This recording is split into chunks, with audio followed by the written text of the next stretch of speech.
How do you talk to a giant? Use big words. A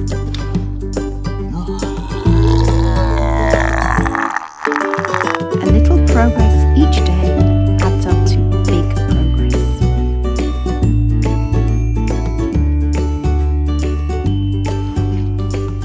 Last week, we learnt about the brain. We know that it's made up of many parts and it's covered in neurons. I wonder whether you can remember how many neurons. Neurons. My favourite. When you struggle, neurons lean on each other. They make connections, allowing little jolts of electricity to flow down them more and more efficiently. That's thinking faster. That's your brain getting smarter. The more you struggle and work through your frustrations, the more your neurons get used to working together, the closer you are to being smarter. We have 100 billion neurons in our brains.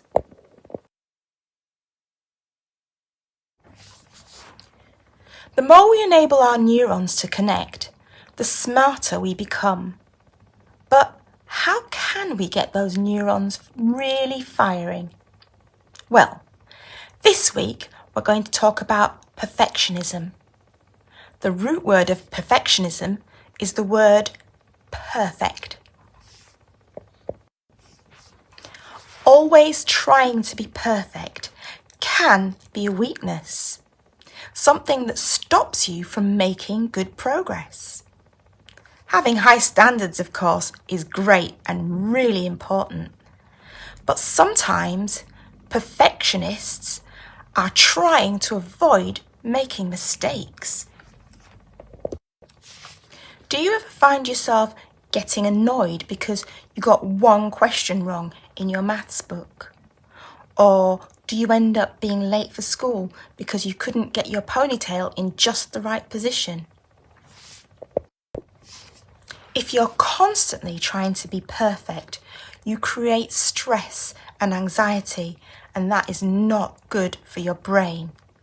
It actually causes the prefrontal cortex to shut down, and that means that you cannot learn. If we relax and accept that no one is perfect and that making mistakes is a natural part of life, we can open up our brains and get those neurons really firing. Let's see if we can learn a thing or two from Penelope Perfect. Penelope Perfect by Shannon Anderson. They call me Penelope Perfect. If you know me, I'm sure you'll agree. I wake up at 5 every morning to begin my daily routine. I smooth all the wrinkles out of my sheets and make my room perfectly clean. Next, I do 10 jumping jacks to follow my exercise chart. For breakfast, I always eat pancakes. My mum makes them shaped like a heart. I pack up my lunchbox and school bag. I get dressed and I feed my cat, Gus. I kiss my mum and dad goodbye and head outside to the bus. At school, I straighten my desk just so. I sharpen 6 pencils too. I ask about extra points and recheck the work that's due. At lunchtime, I pull out some wet wipes to kill all the germs on the table. I turn all my food to face me so I can read every label. At playtime, I rewrite my lessons. I can't stand to have sloppy notes. I practice my spelling words twice and brush up on my Nelson Mandela quotes.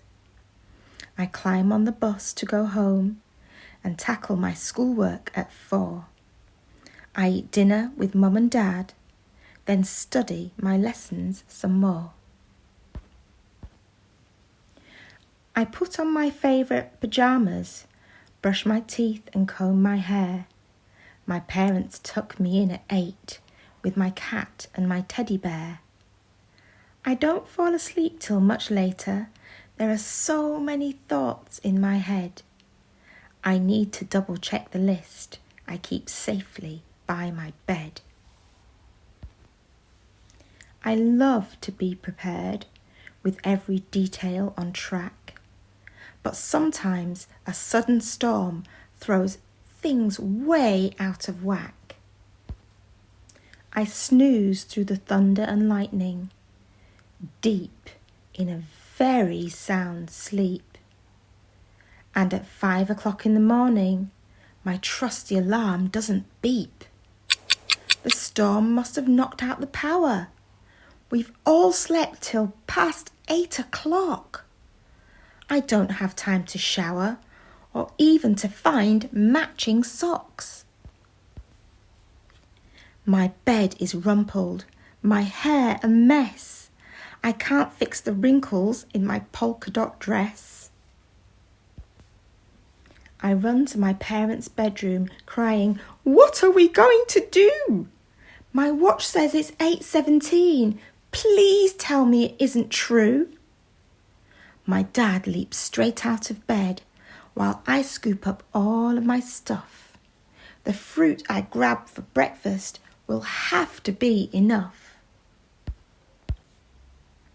Dad takes me to school and I gulp. What will the other kids say? I've never been late for anything. I just know this will be a bad day. The late bell rings through the hallway. I sigh and open the door. Everyone turns as I walk in the room and their jaws nearly hit the floor.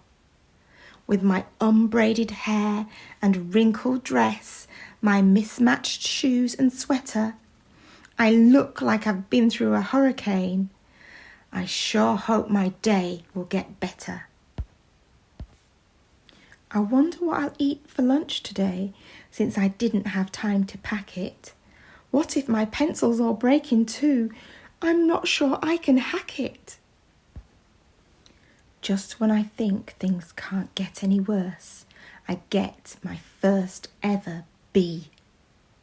I slump in my chair with my head on the desk. What a catastrophe.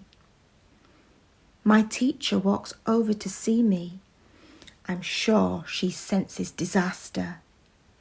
I kind of feel like crying, but instead I burst into laughter. Why do I feel so giddy? Something strange is happening to me. My wrinkled clothes are so comfy, and my messy hair makes me feel free. I decide to go out for playtime. My notes can wait for a while. The other kids look surprised at first, and then they start to smile. To think of all those days I stayed in when I could have been playing football. The truth is, I can't stop smiling. Playtime is fun after all. A wonderful feeling of freedom fills up my mind and my heart. Maybe a day can end happy, even after a terrible start. I survive this memorable school day, do homework and help Mum and Dad. I even leave time to play outside. I guess messing about isn't so bad. I've learned not to make life a checklist.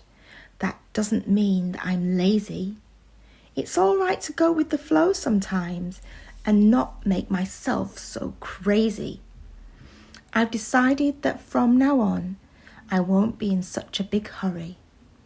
I'll still try my best in all I do, but I'll try not to constantly worry. They called me Penelope Perfect. That was once who I wanted to be. But now I think it's better to just be Penelope.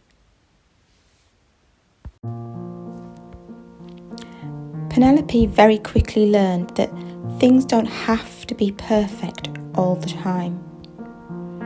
If you're struggling, if things go wrong, if you make a mistake, that's okay. That's normal.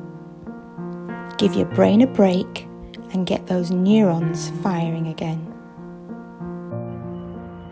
It's time to pause the thought. Perfectionism is not good. Perfectionism is a mindset which is fixed. You believe there is only one outcome, only one way to do something. And if you don't get it done, you may feel sad. That is not good. Have fun in learning, have fun in trying, have fun in failing.